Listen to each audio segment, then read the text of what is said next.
Congress party ప్రభుత్వం అధికారంలోకి వచ్చి దాదాపు 2 నెలలే అయింది. మేము తొందరపడి ప్రభుత్వాన్ని విమర్శించదలుచుకోలేదు. కానీ ప్రభుత్వంలో ఉన్నటువంటి పెద్దలు ఆ రోజు కాంగ్రెస్ పార్టీ నాయకులుగా మాట్లాడినటువంటి మాటలు, ఇచ్చినటువంటి హామీలన్నిటి కూడా ఒక్కసారి గుర్తు చేయదలుచుకున్నాం.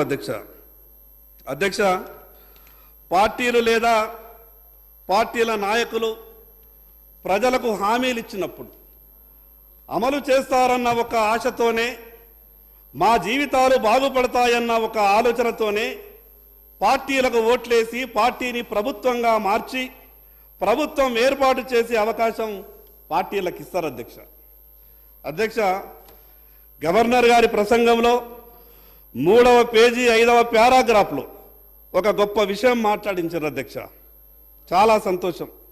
అదేమంటే, తెలంగాణ ఏర్పాటులో కీలక పాత్ర పోషించిన వారందరికీ నా ప్రభుత్వం తరపున నా ప్రభుత్వం కృతజ్ఞతలు తెలియజేస్తున్నదని, ప్రత్యేకించి అప్పటి యూపీఏ ప్రభుత్వ గౌరవ ప్రధానమంత్రి మన్మోహన్ సింగ్ గారికి, యూపీఏ చైర్పర్సన్ సోనియా గాంధీ గారికి నా ప్రభుత్వం రుణపడి ఉందని ప్రత్యేకంగా ప్రస్తావించారు. అధ్యక్ష, చాలా సంతోషం. అధ్యక్ష, సహాయం చేసిన వాళ్ళ గురించి తప్పకుండా గుర్తు చేసుకోవాలి.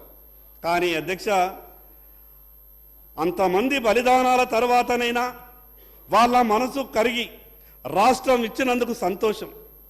అధ్యక్ష, తెలంగాణ ఏర్పాటులో కీలక పాత్ర పోషించిన వాళ్ళందరికీ కృతజ్ఞతలు అని అన్నప్పుడు, ప్రభుత్వం తరపున కృతజ్ఞత చెప్పదలిచినప్పుడు ఒక్కసారి ప్రభుత్వంలో ఉన్నటువంటి పెద్దలంతా కూడా గుండె మీద చెయ్యి వేసుకొని ఒకసారి ఆలోచించాలి.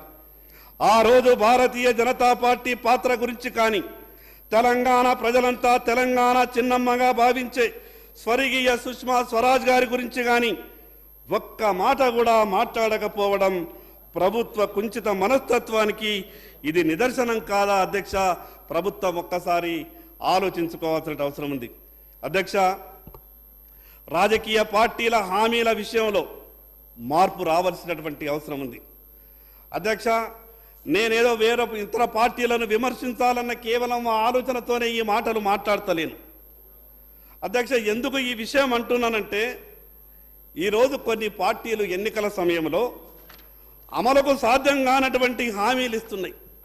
అధికారంలోకి వచ్చిన తర్వాత రాష్ట్ర ఆర్థిక పరిస్థితి సహకరిస్తలేదని మాట్లాడినటువంటి మాటలు తప్పించుకునే ప్రయత్నం చేస్తున్నారు. అధ్యక్ష, దానికి ఉదాహరణ గత ప్రభుత్వం ప్రకటించినటువంటి అనేక హామీలుగానే మిగిలి ఉన్నాయి.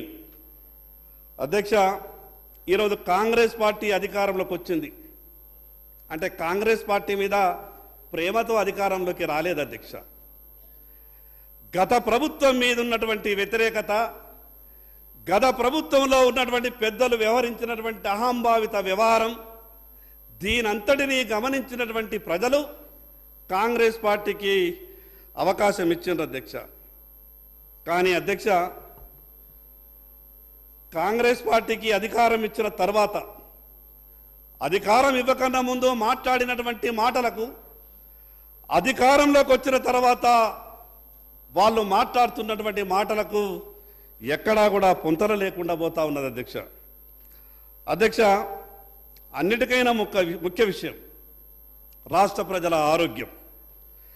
కొత్తగా ఏర్పడ్డ ప్రభుత్వం ఆరోగ్యశ్రీ పథకాన్ని పేదలకు మంచి వైద్యం అందించాలని 5 లక్షల నుండి 10 లక్షల వరకు ఉచితంగా అన్ని ఆసుపత్రుల్లో అందిస్తామని గొప్పగా చెప్పింది. అధ్యక్ష, కానీ ఇప్పటికీ రోగులు ఆరోగ్యశ్రీ పథకంలో అన్ని చికిత్సలు సంబంధిత ఆసుపత్రి యాజమాన్యాలు చేస్తలేవని, ఇప్పటికీ ఎమ్మెల్యేల చుట్టూ ఎల్ఓసీల కొరకని, మరి అదేవిధంగా సీఎంఆర్ఎఫ్ కొరకని ఈరోజు ఎమ్మెల్యేలు ఇచ్చినటువంటి 1000 దరఖాస్తులు ఈరోజు ముఖ్యమంత్రి కార్యాలయంలో పెండింగ్లో ఉన్నదనంటే, నిజంగా 10 లక్షల రూపాయల ఆరోగ్యశ్రీ పథకం ఈ రాష్ట్రంలో సరైన రీతిలో అమలైతే ఈరోజు దాదాపు 60-70 వేల దరఖాస్తులు ఆరోగ్యశ్రీ దరఖాస్తులు అది ఎల్ఓసి కావచ్చు, అదేవిధంగా సీఎంఆర్ఎఫ్ కావచ్చు, ఎందుకు పెండింగ్లో ఉన్నాయో ఈ ప్రభుత్వం సమాధానం చెప్పాలని మీ ద్వారా విజ్ఞప్తి చేస్తాను అధ్యక్ష.